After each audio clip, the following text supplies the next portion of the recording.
G'day world. We're coming to you live from the Precinct and River City Labs in Fortitude Valley. We're going to go find Peter Ellis, who's the CEO of River City Labs in this awesome space, and we're going to do a bit of a walkthrough. So let's go.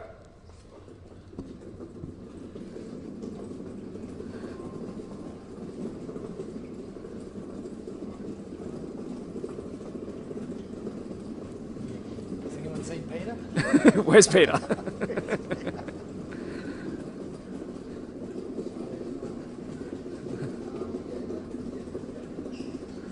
There she is. I can see her. Spotted her? Yep. Oh, we're going to slip through that hole there? We're going to get through? Do you mind if we move your bags? Cool. Thanks, man. There she is. Famous Peter. Famous Peter Ellis. All right. Races where they follow the riders. Yeah, have a seat, Peter. How you going? Good. Cool. Have a seat. Too low, or we all good? We're fine. Oh, You're going to chat to me because I'm going to ask you some really hard questions. good. Go for Yes. So you all good? Okay. So Lee Kelson here from Beach City Life, and I'm sitting here with the CEO. We had to use a dolly to find her, but we found her. And Peter Ellis is the CEO of River City Labs. And Peter, can you just give us a little bit of an introduction to yourself? Sure. Yes, I'm the CEO of River City Labs. River City Lab fosters the growth of startups solving big problems, and we've been doing this for 5 years now. So we're 2 weeks into this new venue, which is very exciting for us. So we're still moving stuff around. That's what you found me doing before, wheeling tables and chairs around. But we've moved into a space that's double the size of where we've been for the last 5 years, and we've done that because there is a demand out there to support more startup activity and also provide the resources and environment for startups to grow, expand, learn more, connect, and that's what we're doing here. So we spoke to Aaron Birkby a little earlier on, and he said he likes to refer to it as a place for collisions. Mm-hmm. And I think that was a really good way to put it. So it's not just a co-working space, it's more about collisions. We like to not call ourselves a co-working space. It's more that central hub of startup activity. So you've got entrepreneurs in here who are running their own business. They can either be a casual member, drop in when they need to work from here, or they can be a full-time member and work from here every single day and call this their home and their office. Or they can utilise the space to come in and host a meeting, host an event. It's very much open to the community to come in and access. So the collisions that Aaron mentioned is what happens on a daily basis in here, whether it's from people who are working alongside each other, the people who are attending events. So we do 3 to 5 events every single week, all focused around startup activity, whether it's business creation, getting off the ground from the start, to raising capital, to listening to an entrepreneur's story. So someone else who's done it, who's come back, shared their journey, shared their learnings, the failures, they're all really important. Got the wrinkles and the scars to prove Absolutely. Yeah, absolutely. And, they're the bits that often people don't tell you. You just hear about the success at the end, but what did they do in the beginning? What was different? What was their journey like? So everyone can take something out of a story like that. It's really important to get more people talking. So bringing them all together, we can't make people connect, but we can certainly foster the environment that encourages those organic collisions. So you can't make people do that, but all you can do is provide the right environment for them to be able to come together and connect naturally. So tell me, what was the path to get you to become the CEO of River City Labs? What's your background? So my background is in marketing, events and PR. So I ran a PR agency for 15 years before coming to River City Labs. And I was interested in the space. I've always had my own business since I left school. River City Labs was actually my second actual job. So I contracted first of all just to do marketing events for River City Labs, then got more and more involved. I finally, after many years, found my tribe. So working around these type of people, entrepreneurs, are the people I choose to hang out with. So it's not a chore for me to come and do work. It's quite enjoyable, and I thrive on the activity. I get really involved in people's journeys.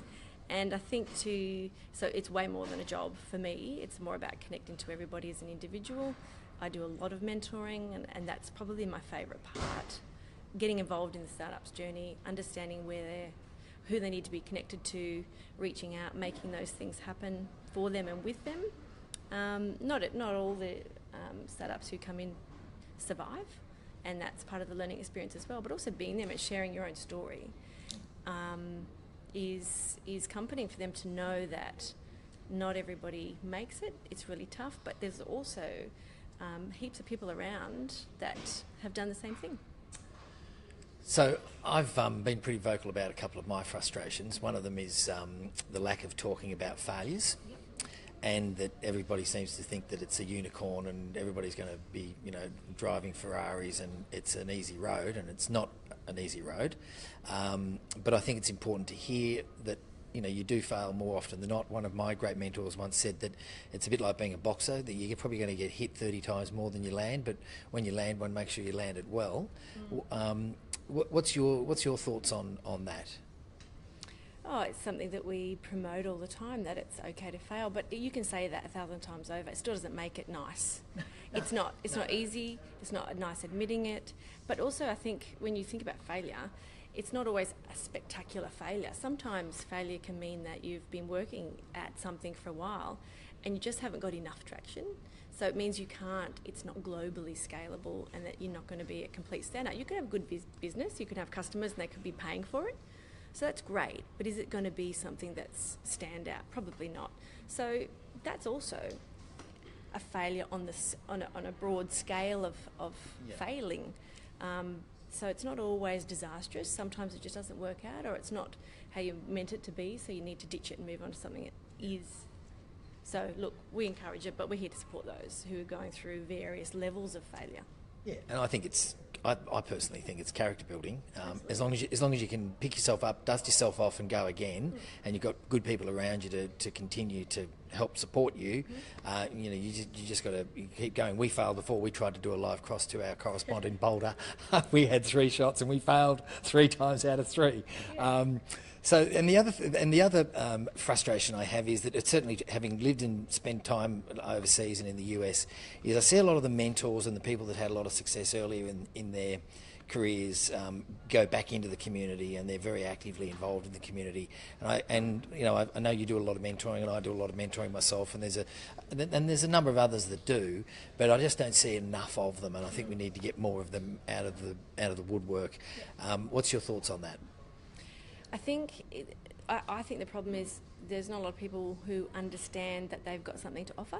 So there is loads of people out there with experience. I mean, for myself, I've run multiple businesses. None of them were standout, but they, had paying customers. Yeah. But in terms of survival and understanding what it takes to either solve a problem or make customers happy, I've got tons of experience in that, and just general business skills. So even employing people within our organisation, I will always choose someone who's had a business first, just because you have a different personality. You know what it takes to get the job done.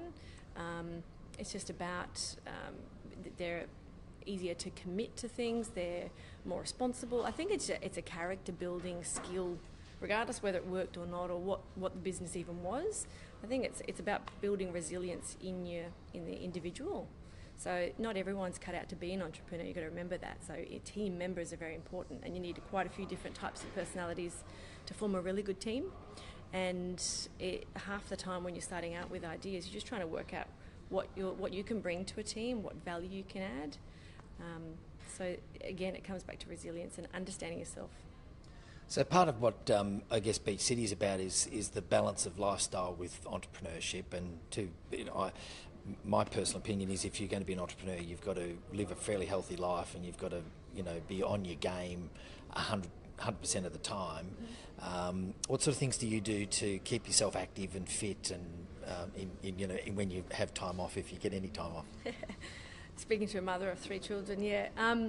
Someone actually made a joke about counting their steps, and I just said, look, I don't actually stop walking, so I don't actually want to know how many steps I walk in a day. But for me, it's headspace. So being active and fit allows me to have an outlet where I just don't want to talk to anyone. I just want to spend a little bit of time with myself and have an outlet. So for me, it's running. And I can get out a bunch of frustrations and let it go, and then be able to face each day. So from the moment I walk in here, it's full on, whether it be back-to-back meetings or talking to people, being fully engaged in this space. Being interviewed by people. being interviewed. But then when I walk home, it's full on from the moment I walk in the door. So, like I said, I do have 3 young children, and that's super busy. So, for me, I need to be able to separate mentally, switch on different parts of my brain. So, I like to be at home or at work, and not confuse the two too much, so I can do each really well.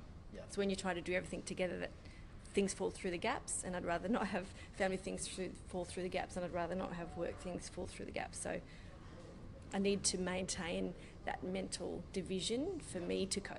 Right. And final 2-part question: favourite beach in the world and favourite city in the world? Snapper Rocks, favourite beach. Coast. Yeah. My son's a surfer and my parents are at Tweed Head, so we're down there most weekends. City's a tough one. Look, south of France, I spend a lot of time working on boats down there, so I would say Antibes, which is a small town south of France, is probably stand out for me. Okay, excellent. Peter, pleasure talking with you, and thanks for all the great work you're doing in the community. And don't forget, follow us at Beach City Life, and we'll be back with some more.